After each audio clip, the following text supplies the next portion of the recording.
Inside that courtroom. Now, Andrea Sneiderman originally charged with murder, but just on the eve of trial, the murder charges were dropped against her. So what's left? Hindering the apprehension of a criminal, concealment of material facts, false statements, perjury, false statements, false statements, perjury. So that's what we're waiting for. We're on a verdict watch right now. Let me bring in the legal dream team. Darren Kavinoky joining us from the left coast today, great criminal defense attorney. Now, she's not a lawyer, but we need her today. Dr. Tiff is with us, psychotherapist. Also with us is Kirby Clements, great criminal defense attorney here in Atlanta. All right, everyone. I'm going to start with the non-lawyer first, if you gentlemen don't mind, on this Friday. Ladies first is always the fallback. All right. But let's go non-lawyer first. Dr. Tiff. Andrea Sneiderman, we just saw her crying during those closing arguments. What we believe to be crying, yes, we did see that. So skeptical on this Friday afternoon. All right. Look, I didn't see the tears. I wasn't up close and personal. I didn't see the tears, but... Okay. Now, what does this trial mean for her? Well, certainly... Because she's not charged with murder.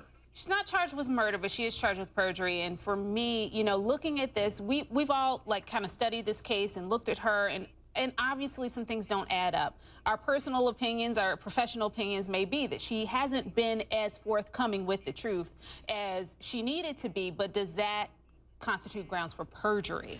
And that's my question to you guys, because I don't know if is she guilty of perjury? Have they presented a sufficient case for that? Perjury is simple, right? It's lying under oath. Lying under oath on a material fact. Material fact, Has to be a material fact. Can you explain that to me, if she's having an affair with the guy who murdered her wife, is that material?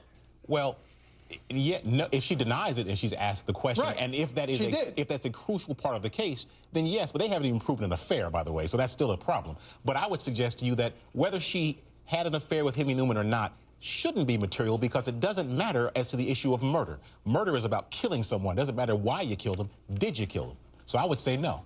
Wow. Darren Kavinoky, do you concur here?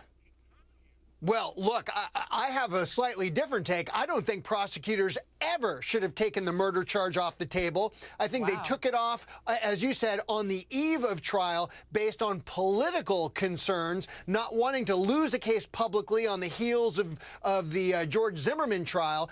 And what I understand from people that are deep inside that justice system right there in Atlanta is that the decision was made by people with political aspirations. So there were all kinds of things that were driving this case other than the idea of doing justice. The idea that the prosecutors lived with this case for as long as they did, to have those murder charges go in front of several grand juries and several indictments be returned, only to be dropped about, 72 hours before jury selection? Something's rotten about that from the get-go. Dr. Tiff, let me ask you about the children, because the Sneidermans have children. Rusty, the father's no longer around. Mom is here. Obviously, there's some tension with the in-laws and the two families getting along and all this. How did the children survive all this? Because the world we live in today, much different. Andrea Sneiderman, you Google her, lots of stuff is going to come up. How does she explain it? How does she explain this to her children? Hopefully, she can do it in a way that spares them the gory details. Obviously, their father was murdered, you know, by a man who was, in all intents and purposes, a family friend, right? He came to the house. He had dinner with them. He was someone that the husband was trying to help find a job. So this wasn't just some random Joe out on the street. This was someone who had a relationship with them. So hopefully she can do it in a way that's respectful to their dad's memory. In terms of the in-laws, you know, what we would want, she still is their mother. And kids think that their parents hung the moon, that they're the best thing since sliced bread. So if she's acquitted, if she's found not guilty of perjury, hopefully they can move on. She can be as honest with them as she possibly can, whatever that means for Andrea Sneiderman. But preserving the dad's memory is probably the best way that they can go, and the best option. The most important thing. Yeah. We are on a verdict watch, folks. Do we have a shot of the courthouse? The courtroom. This is the courtroom. So the jury's working hard right now. When they reach a verdict, they'll obviously let court personnel know. Then we will find out. We will let you know.